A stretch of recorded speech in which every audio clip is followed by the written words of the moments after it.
How to respond to negativity and negative people at work. And inappropriate questions. What do I say? DanTheConnerTraining.com. This is going to be first in a series. Make sure to subscribe to this channel for all of the following videos on dealing with difficult people in the workplace and dealing with negativity at work. Are you ready? Here it is. And I got this one straight from the White House. I was watching, this is not a political video, and I'm not political. If you know me, you know that.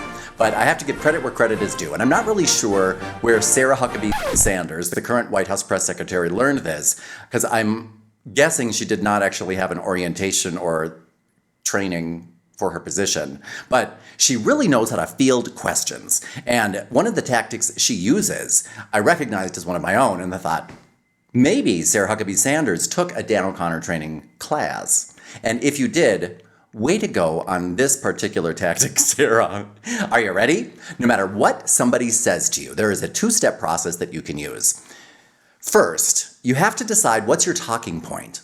Meaning, let's say that she's focused on right now, the FBI is criminal. Okay, that's what their message is. I'm not saying that's my message because it certainly is not, but it's one of their talking points. They want to push that message. And whether you believe that's true or not, I respect how you think and I respect why you would think that.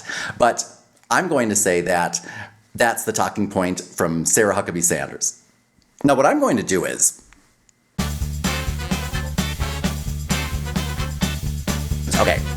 I'm pulling up an article, it just came to the top of Google, that says 10 questions journalists thought they'd never ask. All right, so let's respond to those questions using this tactic. I have not gotten these in advance. And here's what you do. You choose your talking point. Remember, we chose hers as the FBI is a criminal organization. So no matter what somebody says to me, what I'm going to do is take what they say, and step number one is to address it. And step number two is to deflect to your talking point using, if you can, the language that the person who asked you the question used. Now, what I'm going to do is, you'll notice many times there is no response to what somebody asks Sarah Huckabee, and so she just moves right along to step number two. And I may do that depending on what the questions are. Are you ready? So, question number one. Okay. Do you think that talking about millions of illegal votes is dangerous to this country without presenting the evidence? Dangerous to this country? No, I don't think that talking about illegal votes is dangerous to this country. What I think is dangerous to this country is the FBI organization that is criminal. That is a terrorist organization. That is what's dangerous to this country. Next question. Okay, so that's what she'll do, all right? So you'll notice, step number one, I addressed the question, and all I said was, no, I don't think that's dangerous. What I think is dangerous is, okay, moving right along to question number two, using the same tactic. And you'll notice this is what she does during her entire press briefing on a daily basis. And I'm surprised that nobody calls her out more on, Sarah, would you stop with the two-step response and just get onto another tactic at least? I'm surprised nobody ever says that. Okay, question number two. This apparently was asked on the 15th of August, probably 2017. All right. Why did you wait so long? Oh, this was asked directly to Trump. So I'm going to use the same process responding to this question as if I were Trump.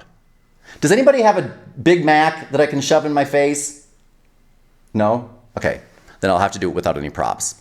Okay. Why did you wait so long to denounce neo-Nazis? Why did I wait so long to denounce neo-Nazis? Why is this country waiting so... Hold on.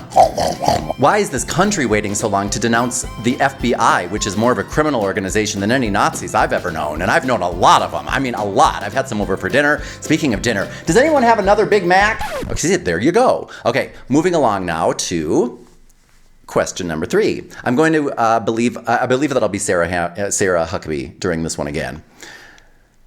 Okay, this was asked the 15th of August. I just didn't understand what you were saying. You were saying the press has treated white nationalists unfairly? That's a question? Hold on a minute.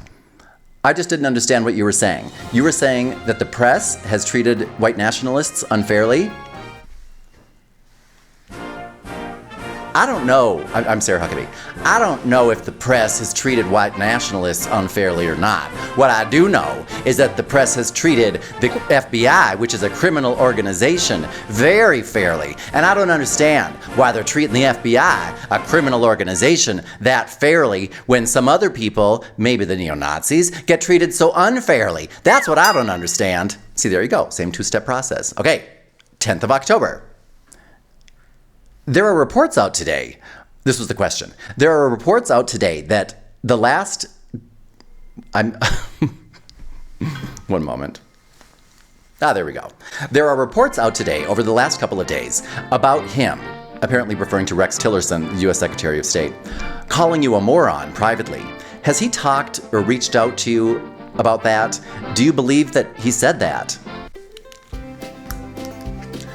I don't know if Rex Tillerson said I was a moron, you were a moron, he was a moron, we were all morons. I don't know. What I do know is that the FBI, they're not morons. They're one of the smartest criminal organizations I've ever seen. And that's what we should be focused on, not these allegations of whether or not I'm a moron. What was the question?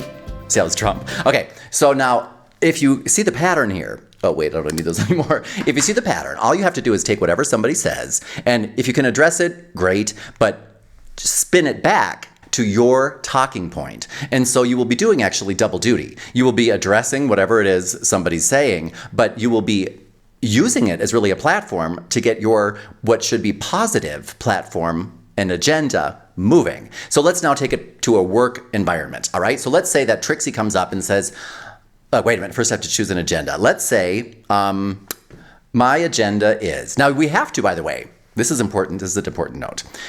We do have to decide, and our Personal Compass helps us do this. If you have not yet downloaded your Communication Starter Kit, which will help you develop and use a Personal Compass, click there and that will bring you to a link that will help you download one for free and use it. And the reason you want to do that is because if you do not decide what your agenda is, someone will decide that for you. And that's true, in our entire lives. If I don't decide why I'm here, someone else will decide that for me. If I don't decide what I want, someone else will decide what I want and probably give it to me and say, there you go. If I don't decide where I'm going, someone will decide that for me. If I don't decide who I am, why I'm here, what I want, where I'm going, what to think, somebody else will decide that. When I'm coming into work, I had better decide why I'm there. What's my agenda? Because if I don't, how am I supposed to deflect or deal with difficult people or negative comments or negativity if I don't know what I'm there to do to begin with? So let's say that we decide that, if we haven't already decided it. Let's just say that on a very practical level, today my mission, my focus is going to be on, I want to implement a bring dogs to work plan, right? Maggie and Buddy would like that. Oh, Buddy's asleep. So let's say that I have introduced a policy suggestion at work that we become a dog-friendly environment where you can bring your dogs to work. So I come into work, and Nancy Negaholic, she's all upset because, why would she be upset? She's upset. Okay, let's say that she got an email that said, come see me before you leave today. So she comes up and she says something like, I got an email today. I'm supposed to go see the boss before I leave. Don't you hate it when you get those types of emails? I'd say, well, I wouldn't hate it if it got the type of email if it was about the new bring your dog to work policy that I just introduced. I mean, come on. Wouldn't that be awesome if when you went to that meeting, you could bring your dog with you? That would make, no matter what it was, a good meeting, don't you think? See, there you go. Or let's say that, Doug the Downer, I'm just trying not to use, copyrighted names. Doug the Downer comes up and I say, hey, Doug, how you doing these days? My house burned down last week. I'm kind of down. I might say, your house burned down? Now, here's what I'm going to do. I'm not going to address his particular downer. I'm just going to skip right on to step number 2. Your house burned down? That's terrible. But you know what isn't terrible? The new bill I introduced to bring your dog to work. My dog, he died in the fire. He died in the fire? Wow, that will never happen again if from now on when you come to work, you bring your dog with you. And I hope that happens because of the new bill that I just introduced. Do you want me to tell you where you can go to support that? I don't know. Every time I support anything, it tends to lose. I'd say, you think so, Doug? Because I'll tell you what's not going to lose. And that's the new policy that I just introduced, all about bringing your dog to work every day. So make sure to check your email, because I'm going to send you a link right now on what you can do to support that bill. Da-da-da-da-da-da. No matter what somebody says to you, somebody could come up at work and be like, nice jeans, where you going, back to 1985? And I could say, well, I don't know if they wore these jeans back in 1985, but I know what they didn't do back in 1985, and that was introduce policies to bring your dog to work. That's something that we're doing today in 2018. So let me tell you where you can go to support the new policy that I just introduced. I'm going to send you an email. So why don't you run back to your desk right now and open up that email, and you can support that bill. What do you say? Ba-ba-ba-da. No matter what somebody says to you. Hey, Dan, did you hear we're all getting pay decreases? Wow.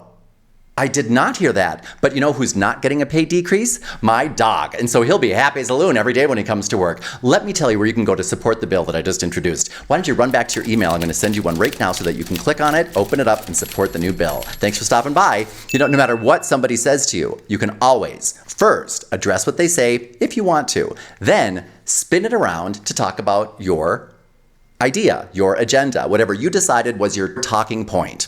So going back now, let's say that I were the press secretary, just so that I don't have to speak with a really bad Southern drawl, and somebody asked me, okay, as they did Sarah Sanders Huckabee on the 21st of November, is Roy Moore, a child molester, better than a Democrat? Well, I can't say if Roy Moore is or is not better than a Democrat. But you know what is better than a Democrat? The new bill that I just introduced to bring your dog to work in the Senate. Let me tell you where you can go to support that bill. Do you have a pen? See what I mean? Or I could say, for example, does the president... Okay, this is 25th of September. Questions to the White House, sons of bitches. Are they saying questions to the White House, sons of bitches? Or are they saying questions to the White House about sons of bitches? I guess I'll have to hear the question to know. Okay. Does the president agree at all? I can't read this. Hold on a second. Maybe there was a comma which prevented me from knowing what the distinction was. No. Okay. Does the president regret at all describing these players who take a knee for the national anthem as SOBs who should be fired? I can't say what was in the president's mind because I'm not the president. I'm simply someone who introduced a bill to bring your dog to work in the Senate. And I'll tell you, no one would ever call those dogs SOBs. So why don't you take out a pen and let me show you where you can go to support that bill. Are you ready?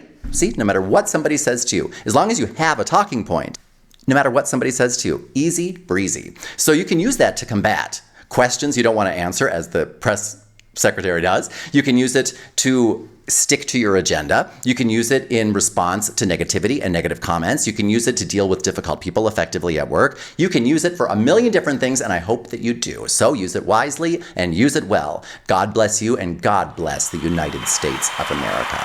And if you want more strategies like this that you can use every day, both at work, at home, and in the White House press room, make sure to subscribe to this channel. That's the link below. Once you've done that, go to step number 2, which is to download your communication starter kit. You're really going to like that. And once you've done that, come back here and watch some of these great videos. I mean, come on, who else is training you to communicate, not just professionally, but presidentially?